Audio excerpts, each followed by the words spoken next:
The crowd gathered in stunned silence as Marcus stood there, his daughter trembling behind him, 5 men frozen in their tracks. Nobody had expected this quiet, unassuming single father to possess such courage, or such skill. But sometimes, when protecting those we love, we discover strengths we never knew we had. If this story already has you on the edge of your seat, hit that like button and subscribe to see more incredible true stories of everyday heroes who changed everything in a single moment. Your support helps us bring these powerful stories to light. Marcus Chen never wanted to be anyone's hero. At 38, his world revolved around his 14-year-old daughter Lily and the small photography studio he'd built after his wife's death 3 years ago. The studio barely paid the bills, but it kept them afloat in their modest apartment in Westbridge, a neighborhood that had seen better days but still maintained pockets of tight-knit community among the growing urban decay. Every morning, Marcus would wake before dawn, prepare Lily's lunch, and spend a quiet moment at the small shrine to Sarah, his late wife, before beginning another day of hustle and worry. The weight of being both mother and father to a teenage girl sometimes felt impossible, especially as Lily navigated the turbulent waters of adolescence without her mother's guidance. "Dad, I can make my own lunch," Lily would protest, rolling her eyes as she grabbed her backpack. "I'm not a little kid anymore." "I know," Marcus would reply with a sad smile. "But your mom always said my turkey sandwiches were better than hers." "It's the secret ingredient." "Love isn't a secret ingredient, Dad." That's, like, the most basic dad joke ever. But she would take the lunch anyway, and Marcus would watch her walk to the bus stop from their third-floor window, not leaving until she was safely aboard. It was their routine, their small piece of normalcy in a world that had been anything but normal since Sarah's diagnosis and rapid decline. The neighborhood had changed in recent months. A new group had moved in, young men who congregated on corners and intimidated local businesses. Marcus had noticed them eyeing his studio, which sat on a prime corner location. He'd received offers to sell, offers that became increasingly less friendly as he continued to refuse. "You should consider it, Mr. Chen," his neighbor Mrs. Guzman had advised. "These aren't people you want to upset. They've already pushed the Jacksons out of their deli." This studio was Sarah's dream, Marcus had replied firmly. "I'm not giving it up." But the pressure continued to mount. Strange calls came to the studio. Clients reported being approached outside and told the business was closing. Then the vandalism started, small things at first, garbage dumped by the door, graffiti on the walls. Marcus cleaned it up without complaint, never mentioning it to Lily. The route from Lily's high school to the studio was a 15-minute walk through increasingly troubled streets. Marcus had always insisted on picking her up, but Lily had been pushing for more independence. "Dad, everyone else walks home alone." "You're embarrassing me," she'd argued just last week. "Just humor your old man a little longer," he'd replied. But he knew she was right. He couldn't protect her forever, couldn't keep her in a bubble. Sarah would have told him to let go a little. So today, for the first time, he'd agreed to let her walk to the studio after school. He'd spent the entire afternoon checking his watch, peering out the window, unable to focus on the senior portraits he was editing. When his phone rang at 3:45 p.m., 15 minutes after Lily should have arrived, his heart nearly stopped. "Dad?" Her voice was small, frightened in a way he hadn't heard since the night they'd lost Sarah. "Lily? Where are you?" "On Maple Street. There's these guys, they're following me. They keep saying stuff and," her voice broke. "Stay on the phone. I'm coming right now." Marcus was already out the door, leaving it unlocked behind him, the closed sign unturned.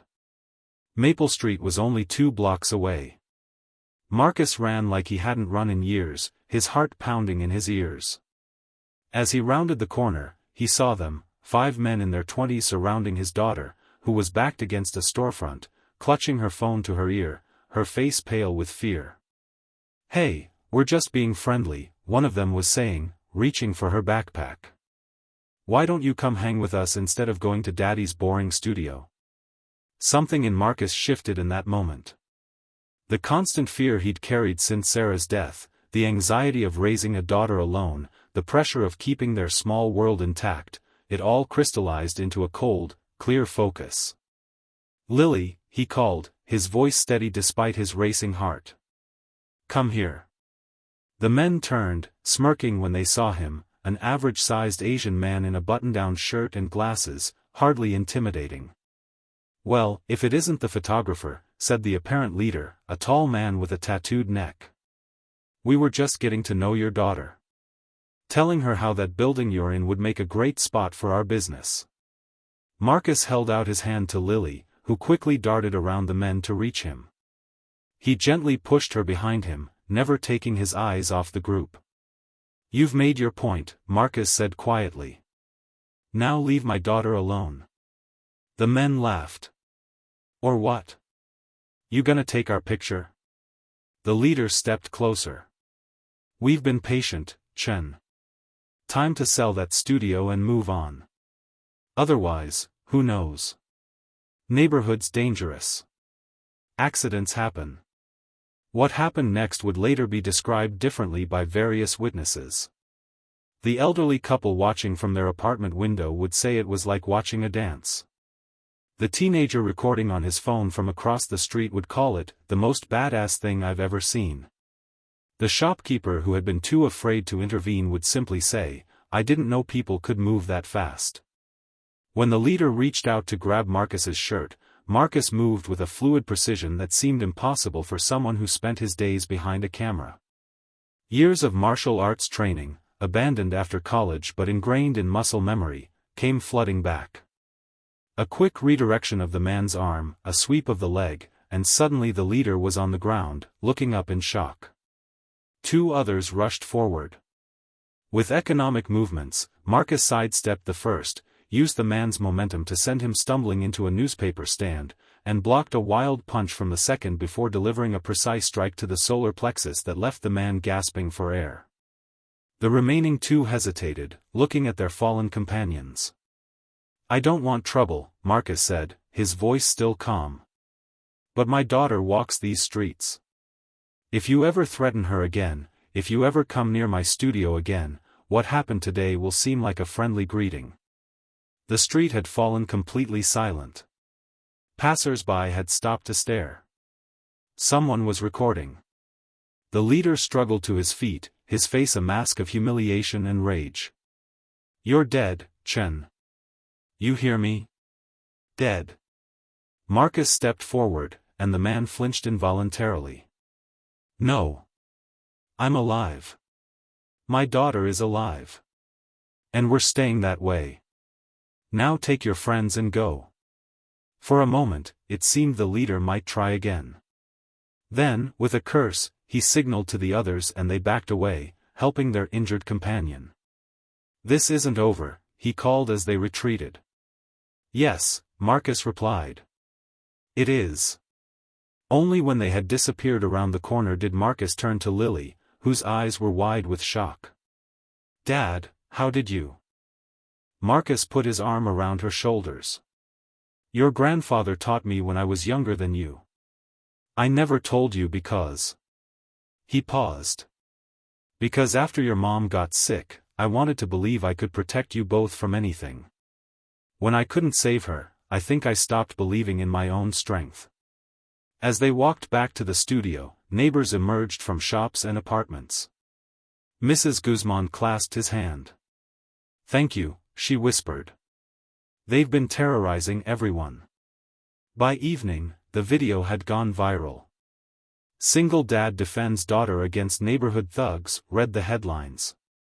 The police, who had been suspiciously absent during the neighborhood's decline, suddenly found reason to increase patrols. The men were identified as members of a local gang with connections to a real estate developer who had been buying up properties in the area. That night, as Marcus tucked Lily in, something she usually protested but allowed this once, she asked, "Are you scared they'll come back?" Marcus considered lying, then decided against it. A little. But being brave isn't about not being afraid. It's about doing what's right even when you are afraid.